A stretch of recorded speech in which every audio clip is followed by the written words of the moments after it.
This program is made possible in part by an unrestricted general program grant from the Ford Foundation, and in part by the members of Channel 13.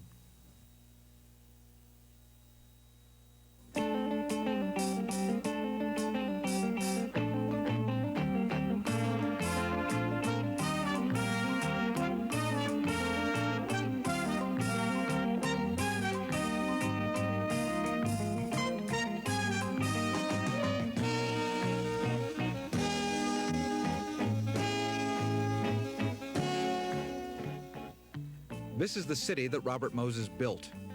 New York and the area around it was a very different place before Robert Moses arrived. Over a period of 50 years, from the days of Al Smith through the years of Nelson Rockefeller, as head of city, state, and county commissions and authorities, Robert Moses changed the face of New York. It was Robert Moses who built the Throgs Neck Bridge, and the Bronx Whitestone, and the Verrazano, and the Brooklyn Battery Tunnel. It was Robert Moses who built Jones Beach, virtually the entire Long Island Parkway system, the Henry Hudson Parkway, and the Cross Bronx and Bruckner Expressways. It was Robert Moses who cleared the land for Lincoln Center and the United Nations, who built Shea Stadium and the Second World's Fair and the Coliseum. It was Robert Moses who built Kennedy Airport and Co-op City and 600 playgrounds in New York. And when Robert Moses built bridges, he built the roads that led to them. When he built housing units, he built the parks around them. He gained a power unseen before, a power to build what he felt the city needed. He was afraid of no one. He battled the poor of the West Side and the rich of Long Island. And in the end, Robert Moses always won. Robert Moses was a man even presidents feared. Franklin Roosevelt tried to have him removed from power by special order, but he too failed. Robert Moses has been praised as the man who got things done and damned as the man who didn't care what it took to get them done. And this is the centerpiece of the empire that Robert Moses built, the Triborough Bridge. It was this bridge and the authority Robert Moses commanded that made so much possible. The roads, the tunnels, the housing, the parks, and yet more bridges, roads, tunnels, and parks. Hello, I'm Robert Sam Anson for WNET Reports. Robert Moses is 88 now, and his period of great building is over. But that does not stop him from coming to this bridge nearly every day and going beneath it to the small building on Randall's Island, where, virtually out of sight, he helped build the city of New York. His title is a modest one, consultant to the Triborough Bridge and Tunnel Authority. The words, though, belie the power that he possessed, a power unlike any other, a power that, in all probability, will never be seen again. That's why we've brought you here, to this bridge, to meet the man who built it and, in the process, help shape your life. Mr. Moses, what do you think it's possible that today we could have another Bob Moses, somebody who could build on the scale that you built on? Or are there too many problems that prevent that sort of building today? No, I don't think so. I think that if you get to where you're hard enough up to get something done, you find that the same methods have to be used, the same standards have to be applied, and it just becomes a question of saying, we simply have to go back and do the things the way they were done before. I don't think there's any doubt about that. Now, it may take a long time to get a recognition of it. New York City is in a lot of financial trouble today. Is it tougher to build the way you did? Is it tougher today to do that kind of thing, and why? I think it is tougher. I think it's tougher today because of the fact that people have gotten confused as much by terminology, by definition, as by anything else. For example, if I run into people all the time who talk about, well, why don't we, I say, why don't we do more about subways? And they begin talking about rails and rubber. I find they don't know what the hell they're talking about. What do they mean, more subways? You can't build any more subways. They cost too much. And you'd have a most dreadful row with the people who don't want them. And there are these worst thing that's happened, these endless hearings. and they're prolonged and nothing happens. Now, when anybody talks to me about transportation, I say, well, what is it you specifically mean? As far as I'm concerned, the best form of transportation, the best thing that can be done for transportation is repair work. Now, that has to be done on the west side and everywhere else. The repairs have to be made. Stuff has to stand up. When you were building all the tunnels and bridges and roads and expressways and parkways, did you ever imagine in your wildest dreams that they would be bringing that many cars into New York City every day? Yes.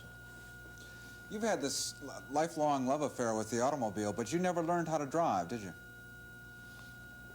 No, I never. Well, I did learn how to drive in the backyard of one of the judges in Babylon, but I did that more or less as a stunt, because I used to sit on his porch, and he had a very good wine cellar, and he was on bad terms with his wife. They never spoke to each other.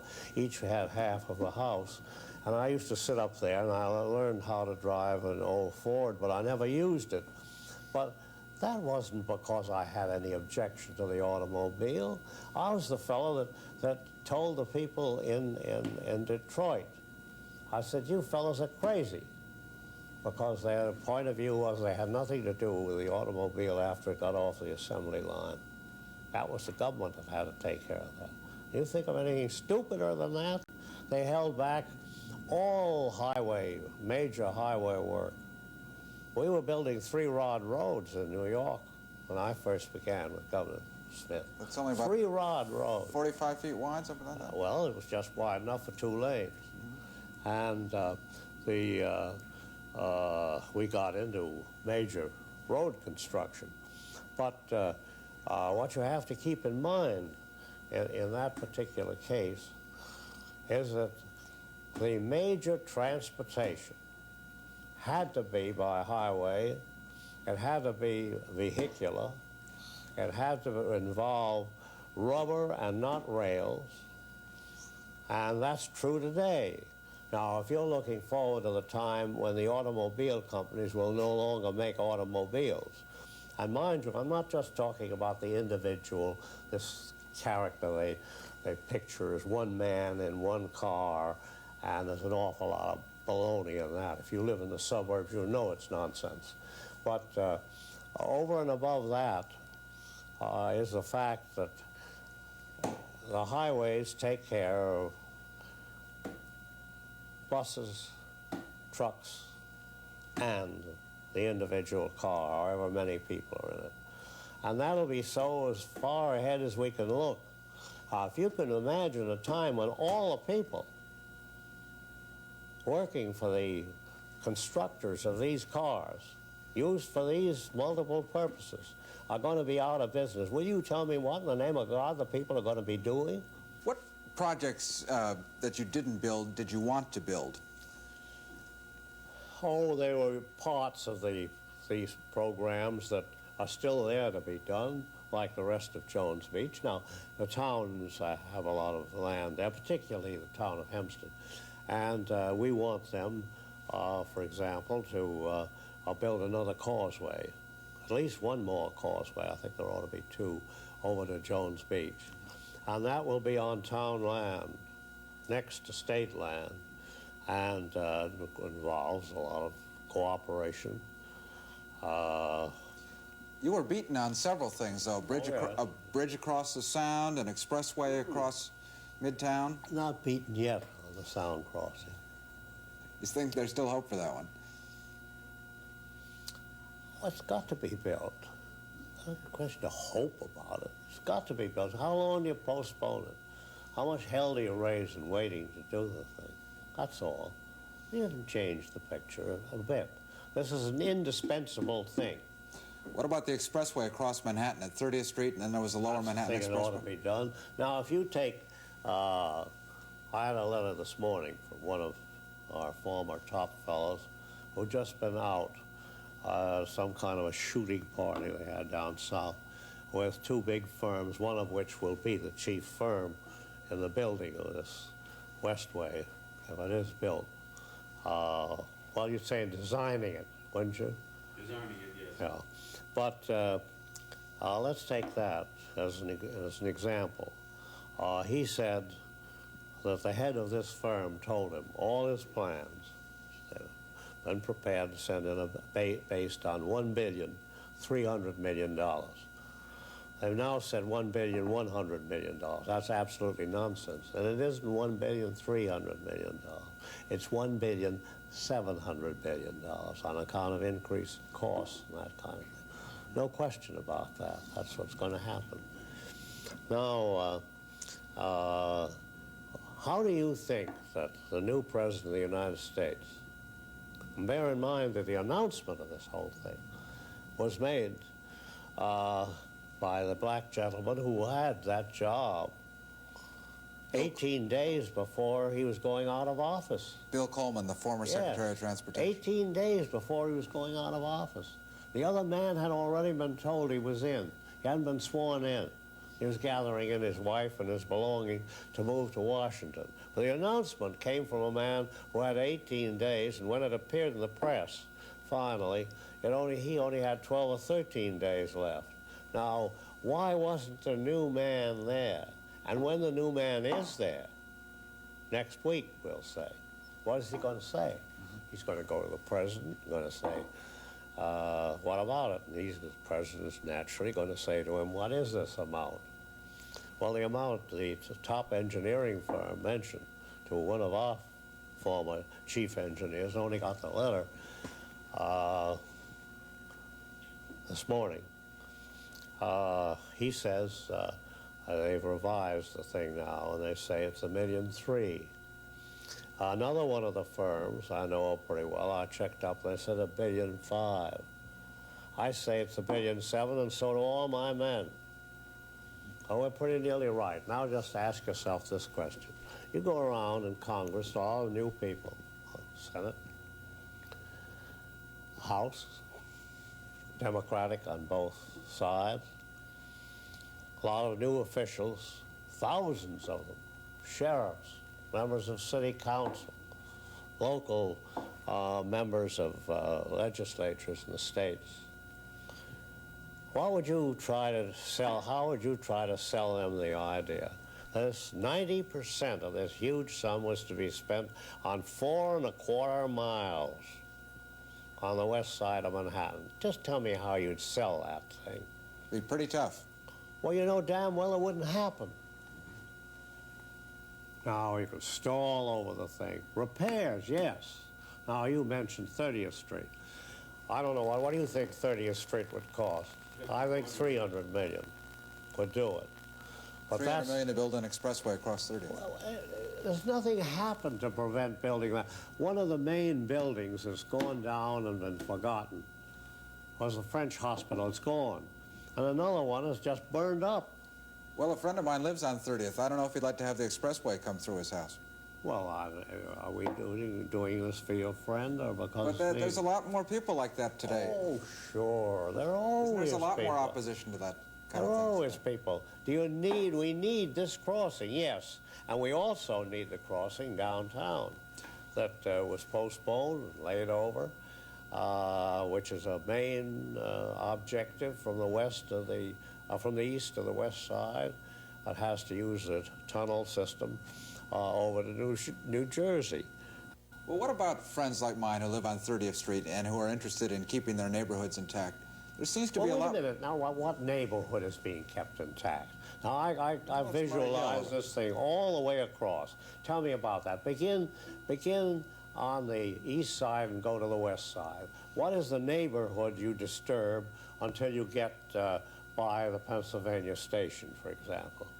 Well, there's a lot of folks living over on the east side in Murray Hill and Kips Bay that would be disturbed. No. Spare me. I mean, we're not talking about Murray Hill. You know we're not. What is there on 30th Street? You got a friend there who has a house or something of that kind. We're going to make a whole policy based on his... Well, there's a lot of people like that in New York. What do you think? Where are they on this route? Well, they're all demonstrating and going to public meetings and things like that. That's a generalization I don't accept. I ask you to follow the 30th Street route and tell me where these people are that are going to be hurt. You can't, because there aren't any. To speak of, there are few houses, you'd find that anywhere. So because there are few people that don't want anything disturbed there, this is an indispensable thing. It'll have to be built. Now, $300 million taken out of $1.7 billion, all call it $1.5 billion, and I know it isn't that. That's all right. You could get away with that. You could get away with the Lower Manhattan Expressway. Well, what do you think of this whole movement about neighborhood preservation? Do you think that's just a passing fad? Well, what is the movement? Tell me about it. Well, for instance, in Clinton. Where? In Clinton, what used to be Hell's Kitchen. When the city was thinking of building a convention center there, the people in that neighborhood raised hell.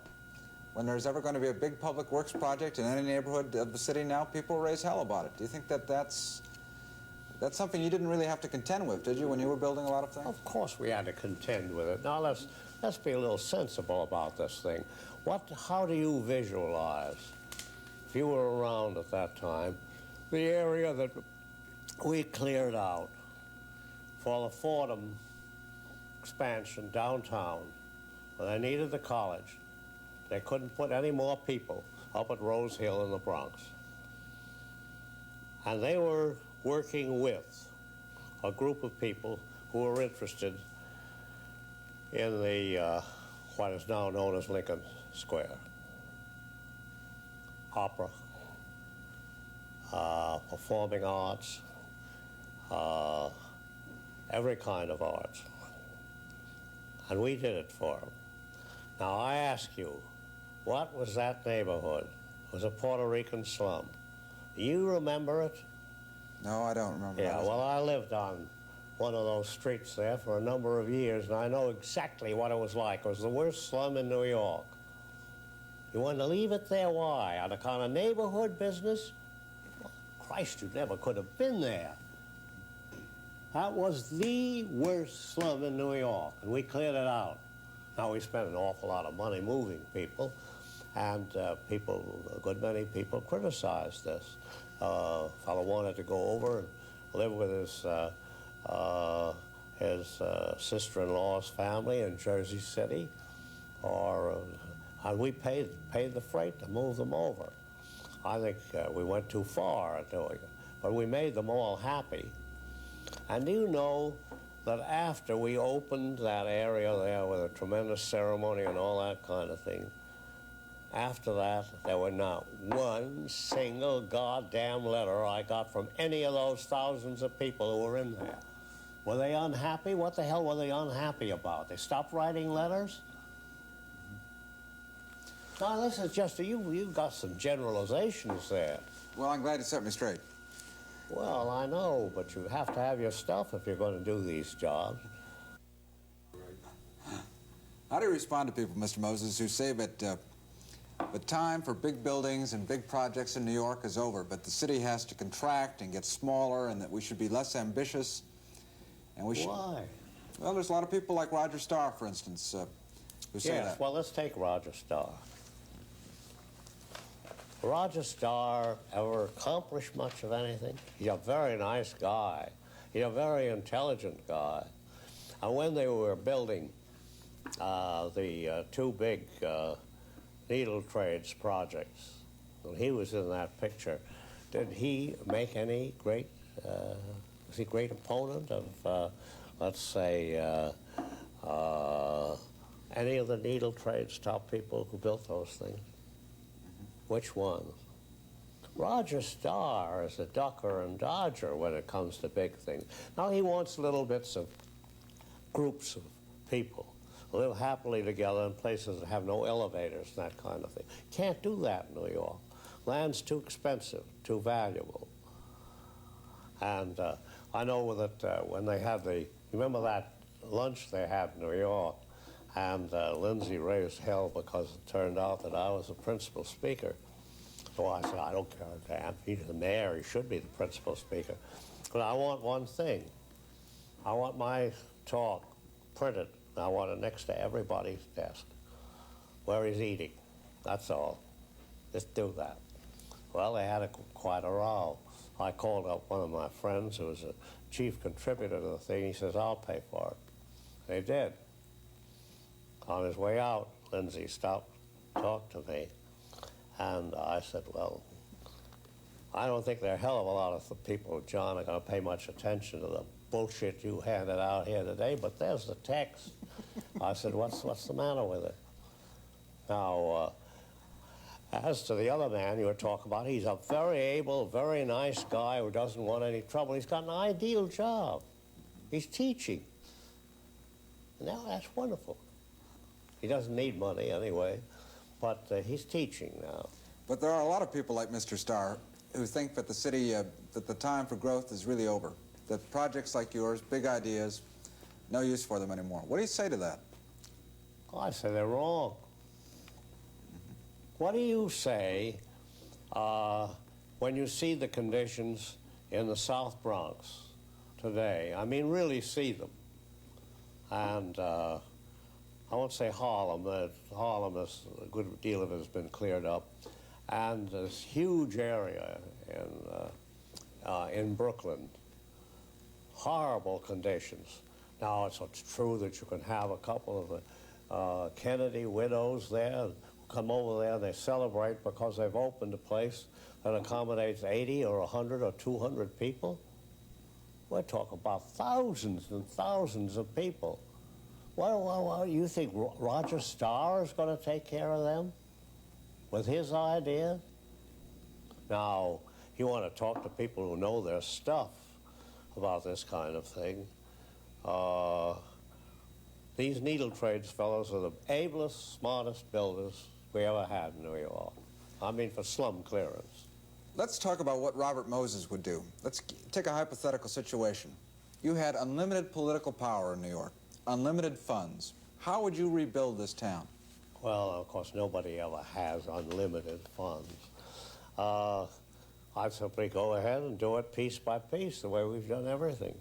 I'll take this, that place there at the end of the park of the Bronx Whitestone, the Bronx Whitestone Bridge. It's just south of the Thrognex. Well, particularly the area on the east side of it. We acquired the extra land there when we were building the bridge because I thought it would be used for housing. No, Roger Starr never did one goddamn thing about it. Now what are they thinking of doing with it? You know what they're thinking of doing. That's the finest piece of waterfront left in New York. Gonna make a garbage dump out of it. What's the idea of that? Now, you look at that thing, I think I pointed that out to you. This is two certificates, one from the mayor and one from the lieutenant governor who just become governor. Malcolm Wilson. Yeah. You know what happened when I'd been designated to get into this very thing you're talking about? They gave orders not to give me any more information. Nothing. What do you have up your sleeve now, Mr. Moses? What's your next big project in mind?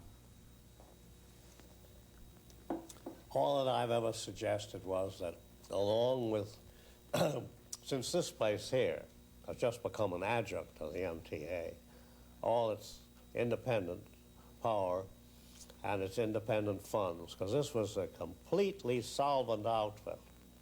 Never owed anybody anything they couldn't pay. But next to giving advice, and I don't think that's of any terrible importance. What the hell is a consultant? I don't know what it is. The only other thing that interests me is the Sound Crossing. That we could build with practically no state money, a little for preliminary work. And how? On our ability to sell the bonds on what? On character. What we've done before. That's the way it'd be done. So through the 30s, the 40s, the 50s, and into the 60s, the press treatment of you was pretty favorable. But recently, you've come in for some criticism and attack. How do you assess the press treatment of you? Well, to the extent that they were unfriendly, I'd say they were unfair. What would you expect me to say to that? Do you have any regrets? You mean about going into the whole thing? Sure. Would I do it all over again? Probably. Probably. You going to tell me what they are? Would I advocate, would I advise most of the young people that think of going into this thing, and I'm talking about the unprotected civil service, not the civil service, although civil service people are not too well protected these days either. I would say dependent upon what kind of a fellow you're talking to. And there you get back to probably the best definition, a roundabout definition that's been made, is when this was put up to Harry Truman, you remember what he said. You can't stand the heat, stay out of the kitchen. That's it. He said it all. Little guy from Missouri was a haberdasher. He said it. It isn't any different, and it won't be any different. If you don't like the heat, just keep away from this kind of thing. How did you get into the building business in the first place? Well, I went over to Oxford for a year, and my mother thought well of it, but my father thought it was nuts, and that I ought to go into business. And so my grandmother paid the bill, and then I came over here, and the old lady ran the roost. It's one of those curious stories. And she said, well, why don't you get a degree of some kind? You might as well finish up. So I stayed long enough to get a degree in jurisprudence, which is sort of law. But I never practiced law. I never had any idea that I wanted to practice law. And so then I got into this notion of public works, and not from the point of view of legislation, running for office, that kind of thing, but the major public works, and went in with one of these reform organizations very closely allied to the mayor of New York. I was John Perroy Mitchell. And after I'd been in this reform organization, or whatever you want to call it, endowed things, a little while I made up my mind that I wasn't learning anything from these fellows, and I wanted to get assigned to a bureau or office in the city, which brought me into contact with the whole town.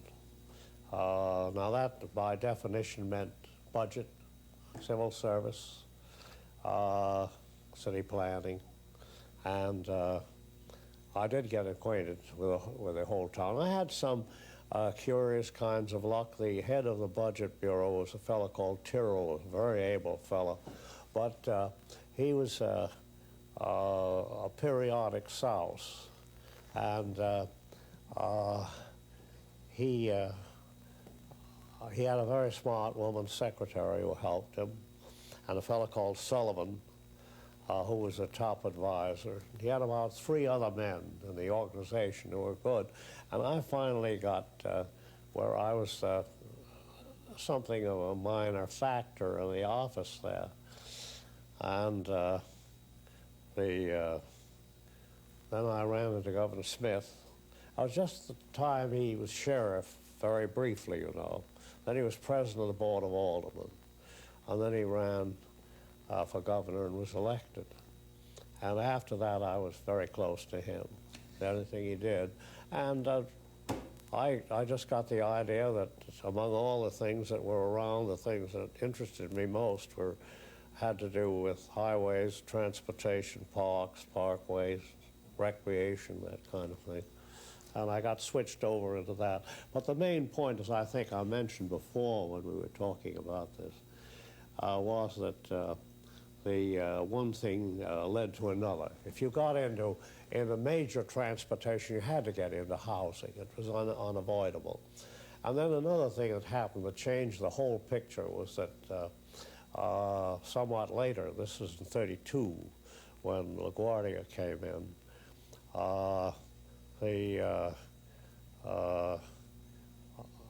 they consolidated. I told him that if I was coming into the administration, I wanted the 5 departments of parks. There was a board and a commissioner for each borough. And each borough was an island, you know, and there wasn't very good connection between among the islands.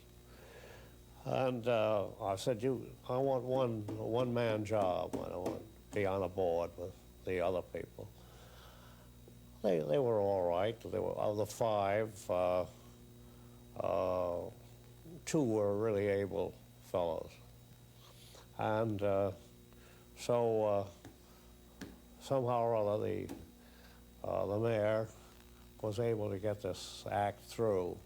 As the first law introduced that year, 32, and the second one that was passed was Chapter 2, and that gave me a one-man job. But the point of the whole thing is that I inherited all the people on relief, and there were 82,000.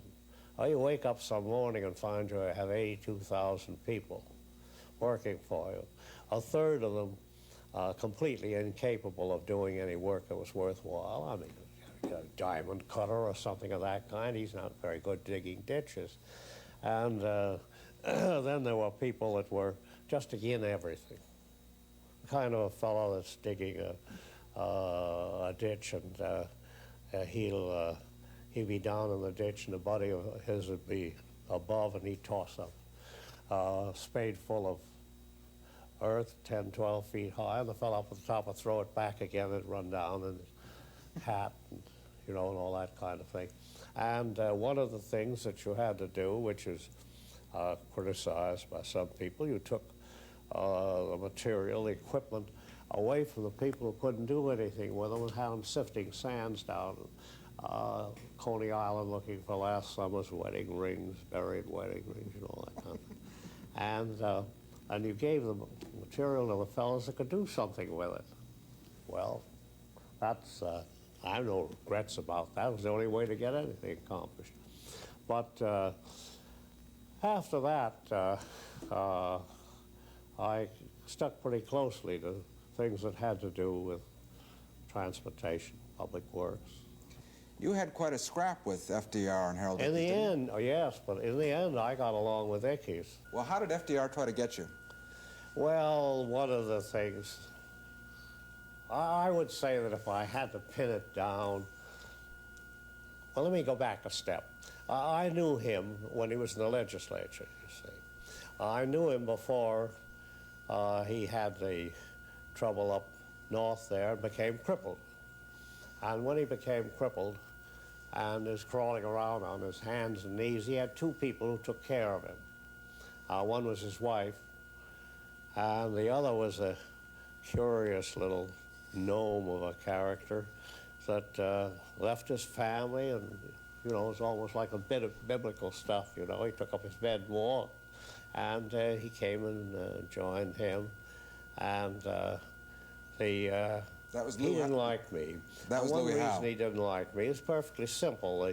The governor had to give him some kind of a job, and it was difficult to find one, so he made him a secretary of a Taconic Park Commission, the region where the governor lived, and he was the chairman of this commission. And this fellow told me, he was a very arrogant little bastard, and he told me he wasn't going to do any work. He wasn't there. He was instructed by the governor to take this job. I dropped in once a week, see how things were going. Well, we had some very major problems and plans for the Taconic region, in which Roosevelt was very much interested in. And he was a very good head of that commission, because he knew everybody up in that area there. But Louis Howe never got over this thing. And I said to you, if you're going to work or you're going to get out. And he went to the governor, and that started the trouble. And I said, all right, get somebody else. I'm not going to have a nominal head man of this commission. It's going to tell me that he's working for you and that he had I have no business asking him what he's doing.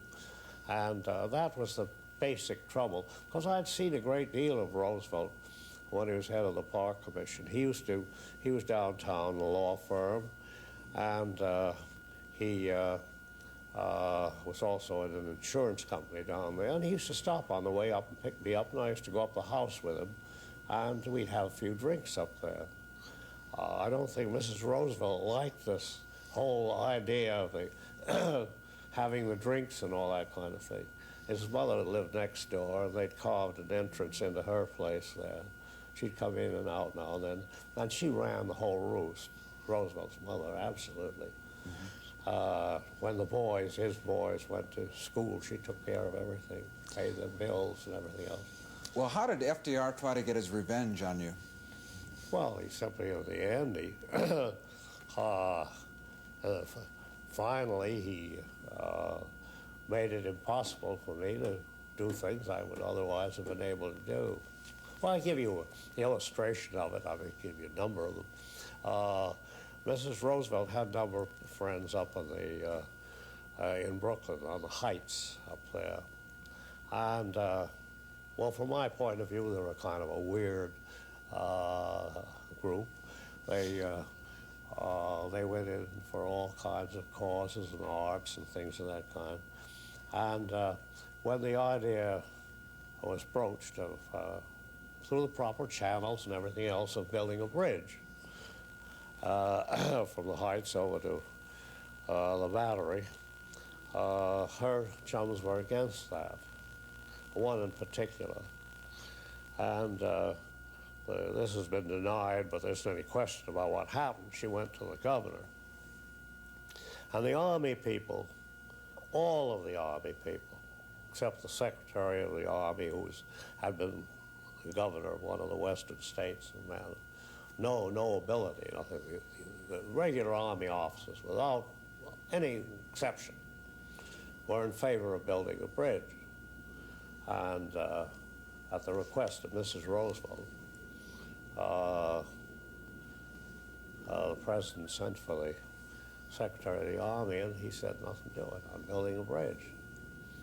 So, and the man made me the head of the commission to build a tunnel down there. The tunnel, it cost between 2 and 3 times as much, accommodated about a third of the number of people. It's a way of getting over. But it was wrong, it never should have been done.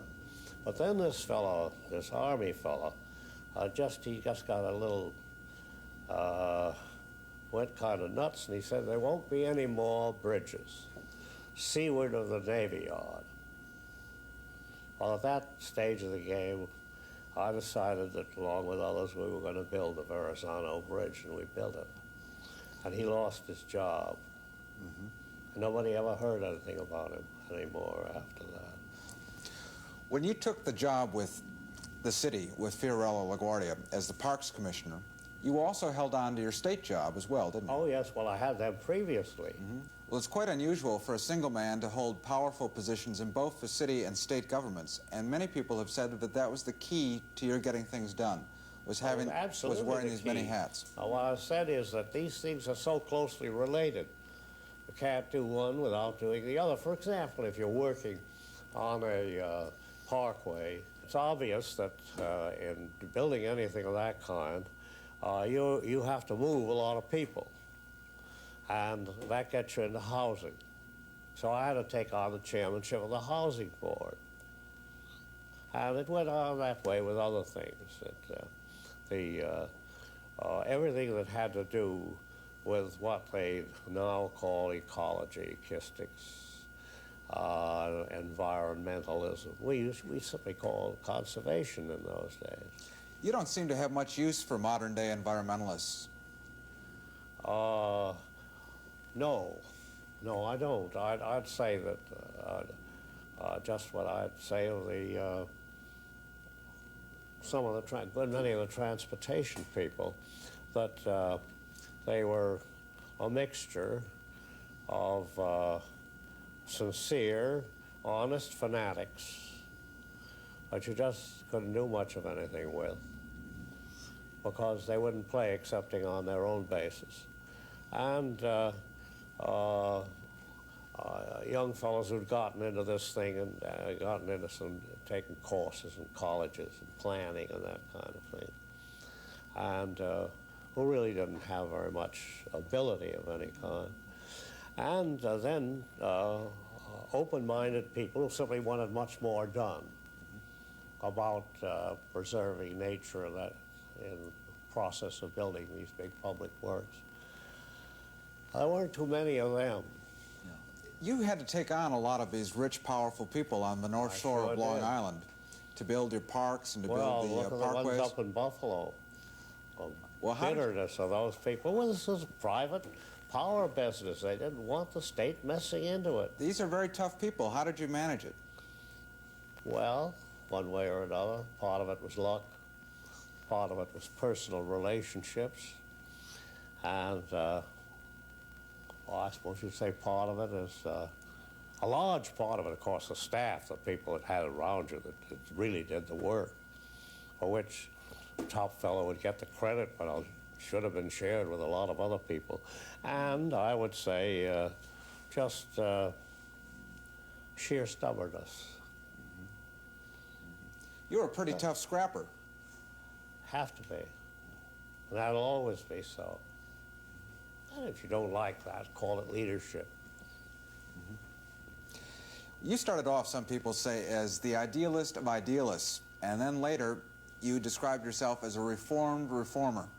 Yes, I was a reformed reformer in the sense that I got away entirely from the notion that these things could be done by multiplying the number of hearings to the point where there'd be 10 or 12 agencies in Washington, all of whom had to be consulted about these. You couldn't build anything under those conditions.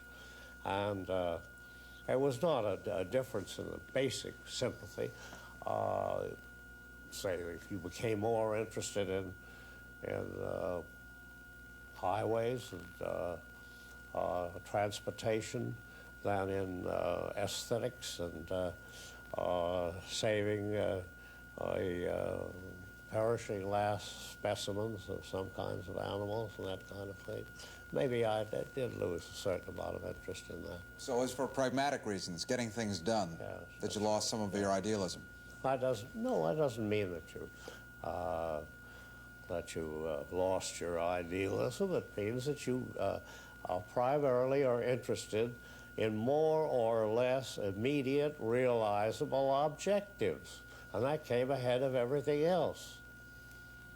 And so many of the opponents we ran into just didn't want these things at all. They didn't want them done, the basic things you wanted. The fellow doesn't want a highway or a parkway or something of that kind. And he's moved out on Long Island, and he just wants people of the same kind. It's kind of snobbishness.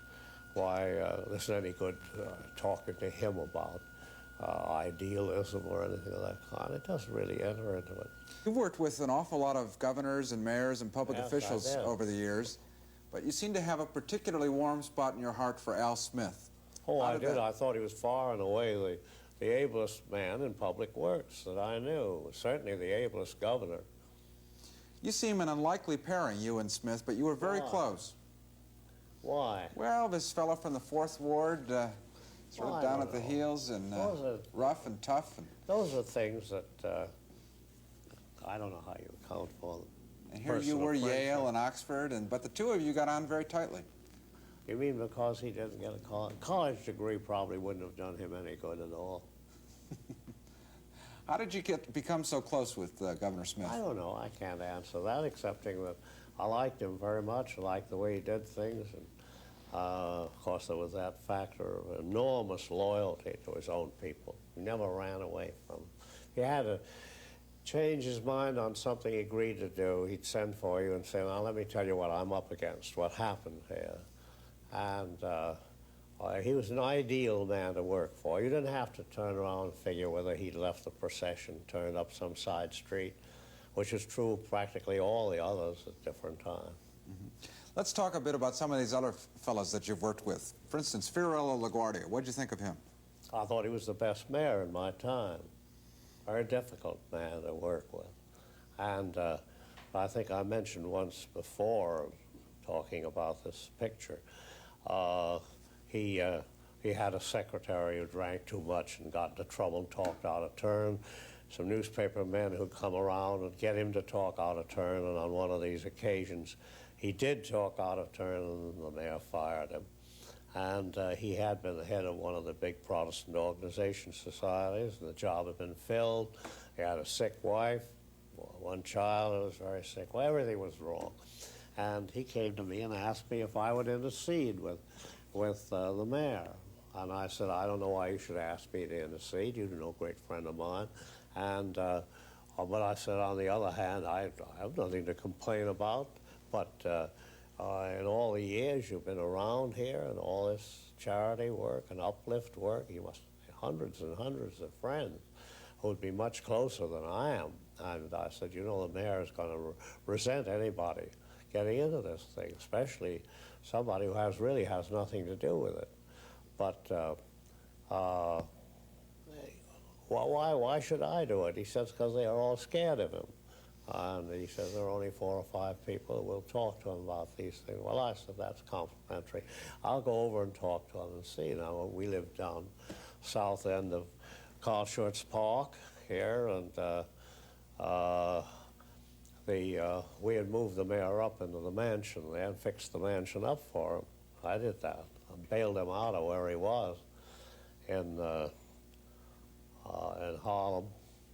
And so I did go over to see him, and he was mad as hell at me. He says, none of your goddamn business. What do you got to do? Oh, I'd tell me who my secretary should be. And I said, I don't know, it's a free country, and I don't think this is worthy of you, and I wouldn't do this thing. And I said, we can find another job for this fellow. And then he made the remark that I've often repeated, and this is exactly what happened. He didn't want to leave the thing that way. So he said to me, I'll tell you something. He said, I'm loyal to principles and not to people. I said, that's the goddamnedest rot I ever heard of. All loyalties run to people. And you still believe that today? And he didn't know what to say. I said, you win the argument. If it's a debate, high school debate, for a silver medal or a bronze medal or something, and that's the subject, fellow who says he's always interested in principles, not the people's going to win the medal. But that doesn't mean anything. And I said, I think that's a lousy point of view. And I got up and walked out. A couple of days later, 2 or 3 days later, he talked to me about finding a job somewhere else that paid a little less. The fellow was taken care of. But I never forgot that. And I think it was something basically wrong with his metabolism or something, a fellow to say a thing like that. But he really thought that that was it, that he was loyal to principles, not to people. That was one thing I threw out before I left that probably was gratuitous, and I said, when you wanted to bail your sister out of Berlin, kind of the Jewish side of the inheritance, you didn't figure on this loyalty to principles very much. You wanted those of us who could do anything. Herb Swope, me, some of the others. To dredge her out no matter what it involved. He didn't say another word. Well, there was nothing else to be said. Tell me about Bob Wagner. Bob Wagner was, I always thought, was a good mayor of New York. But he's not a bold mayor. He wanted to smooth everything down and get over the hurdles, and he didn't like tough decisions. He never did. How about Nelson Rockefeller? What's that? Nelson Rockefeller. Oh, he was very able guy, but Nelson's one of these fellows who has so many options, he can do any damn thing he wants. You had quite a tussle with Nelson Rockefeller at one point. Oh, yes, at different times. How did you finally resolve it? Well, I don't know. I'm on good terms with him when I see him. How does it work out when two fellas with pretty strong egos and pretty strong ideas, you and Nelson Rockefeller, come head to head? How does that clash resolve itself? Well, it resolves itself if one of them is governor and his winning. Don't let's have any illusions about that. But I don't know why we should have had any differences at all. And I know when he opened the Smith exhibit in the old state capitol in Albany, and they planned to have it in the new Capitol, and it wasn't ready, and they wanted to have a celebration there on account of his running for the last time. And he said that quite a few people are criticizing me for what the size of this thing, the enormous expenditure and all that kind of thing. And they call it megalomania. Well, I said, I've some of them will say it's elephantiasis. I said, you take your choice. I mean about the same thing. And he says, what would you do in my place? I said, I'd pound the desk and say, can't build anything too large for the Empire State. And that's what he did. You don't have so many fond feelings, I take it, about John Lindsay. No, none, absolutely none. I never had any illusions about him. From the first time that I saw him, I looked him up very damn carefully. And on account of his treatment of Newbo Morris, who was a very close friend of mine. No, I never had any use for him. I don't think he had any qualifications for the job. And, I mean, after all, if you want to find out about his charm and charisma, talk to the women. Why talk to me? Why do you think it is that we don't have people like Fiorello, LaGuardia, and Al Smith on the scene anymore? Well, partly because they just don't happen to have become available as people become available for high public office, and partly, as I've said, because there's so many people who find it's much better to, well, like a borough president who wants to be a judge. You're talking about Leone. It much simpler and much easier than to be in the thick of things and be responsible for day-to-day things that are going on. Do you sometimes think that your methods have a reputation of being pretty tough when you wanted to get something done, when you wanted to build a road or build a park or housing? Do you think that if your methods had been perhaps a little gentler or more circumspect or less direct, do you think that you would have gotten as much accomplished? No, I wouldn't have got anything done. I'm absolutely sure of that. Anybody can go back. These ex post facto boys and girls, and say how things should have been done at the time when they were not around, or at a time when they were around and never were heard from. Anybody can do that. You have been quoted as saying a number of times, perhaps in jest, that nothing you ever did was tinged with legality. Was tinged with legality. I never said that. I said that there were occasionally things we did that weren't tinged with legality. After all, the law is the law, and if there were any things of that kind, the people, the opponents, always had recourse to it, didn't they? How did you manage to, you developed a lot of enemies over the years in government. A lot of people didn't agree with you. You had some big political battles. You're a Republican, you were working with a lot of Democrats, yet you managed to outlast and beat them all. How did you do that? Maybe luck. That's all there is to it. You have to ask the other people. You certainly dominated the stage for a long time. Well, I don't know about that. There's plenty of talent around New York. And by the same token, there are plenty of phonies, second, third-rate men in first-rate jobs, big job, too big for them. Care to mention some names? No. There's so many of them.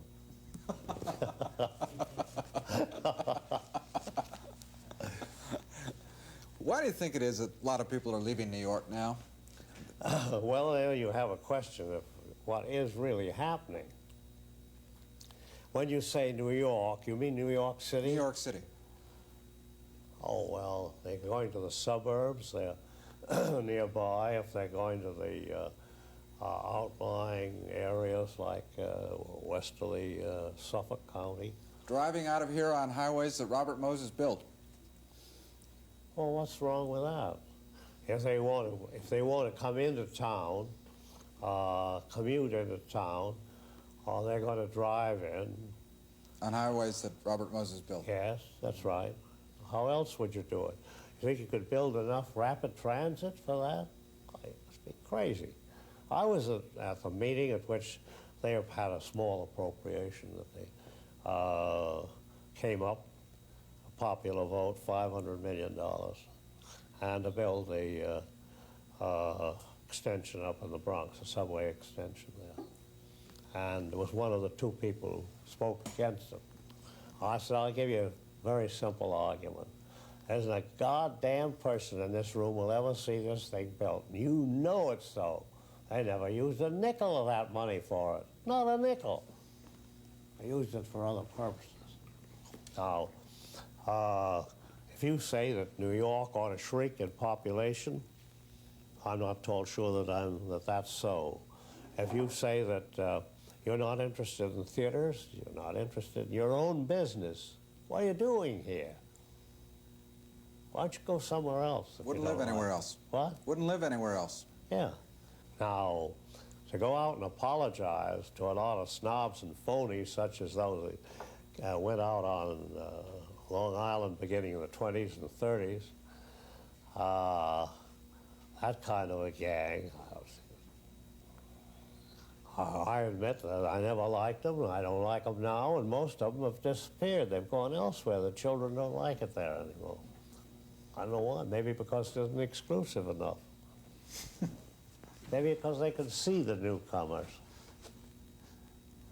They don't want to see them. Has it all been fun for you? What's that? Has it all been fun? Oh, a lot of it has been, sure. I think I told you the story about the fellow up in New Haven who ran the vaudeville circuit. He had 15 theaters all over New England. He's a friend of my father's. And family moved to New York. I went back to New Haven to college, and my father wanted me to meet this man. And his name was Sylvester Z. Poli, P-O-L-I. And I got to know him very well. And this fellow, Poli, said to me, he said, Bob, now you just remember this.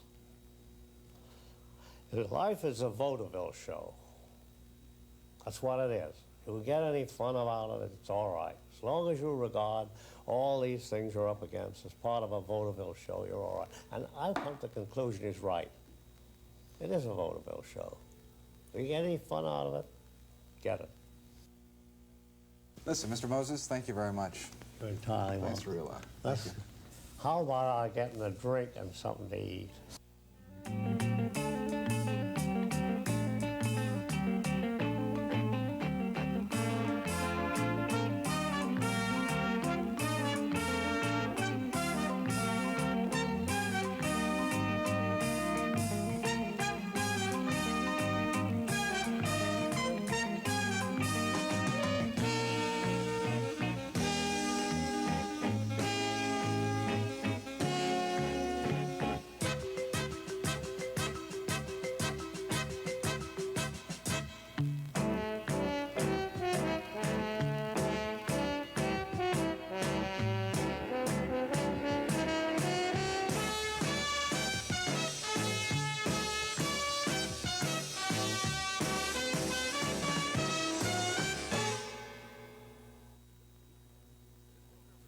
This program was made possible in part by an unrestricted general program grant from the Ford Foundation, and in part by the members of Channel 13.